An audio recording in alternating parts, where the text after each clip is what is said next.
نحمده ونصلي على رسوله الكريم اما بعد فاعوذ بالله من الشيطان الرجيم بسم الله الرحمن الرحيم قال الله تعالى في القرآن المجيد والفرقان الحميد يا أيها الذين آمنوا أنفقوا من طيبات ما كسبتم ومما أخرجنا لكم من الأرض صدق اللہ العلی العظیم۔ مسلمانوں پر جو عبادات فرض کی گئی ہیں ان میں سے بعض عبادات بدنی کہلاتی ہیں جیسے نماز اور روزہ وغیرہ، بعض عبادات مالی عبادات کہلاتی ہیں جیسے زکوٰۃ، عشر وغیرہ، اور بعض دونوں کا مجموعہ ہیں جیسے حج اور جہاد وغیرہ۔ مالی عبادات میں زکوٰۃ کو بہت اہمیت حاصل ہے، جس طرح سونا، چاندی، مال تجارت اور مویشیوں وغیرہ پر زکوٰۃ ہوتی ہے اور ان کا 40واں حصہ نکالنا فرض ہے، اسی طرح زمین کی بھی زکوٰۃ ہوتی ہے جسے عشر کہا جاتا ہے۔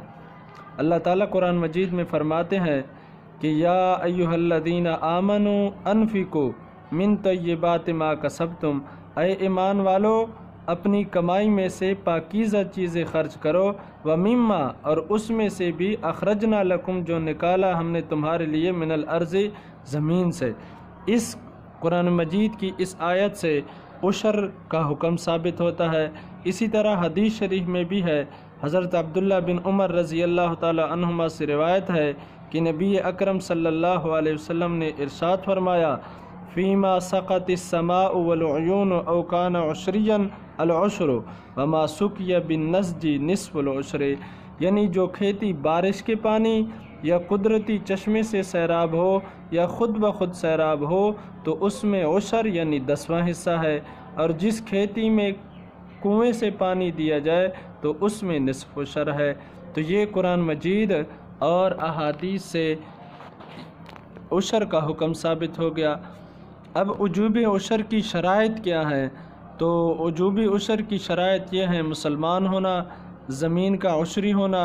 زمین سے پیداوار ہونا، لہٰذا اگر کسی وجہ سے پیداوار نہیں ہوئی تو محض زمین پر عشر نہیں، پیداوار ایسی چیز ہو جس کو اگانے کا رواج ہو اور لوگ عادتاً اسے کاشت کر کے اس سے نفع بھی اٹھاتے ہوں۔ عشر کا نصاب: امام ابو حنیفہ رحمہ اللہ کا مذہب یہ ہے کہ وجوب عشر کے لیے کوئی نصاب نہیں ہے، پیداوار کم ہو یا زیادہ، بہر صورت عشر واجب ہے۔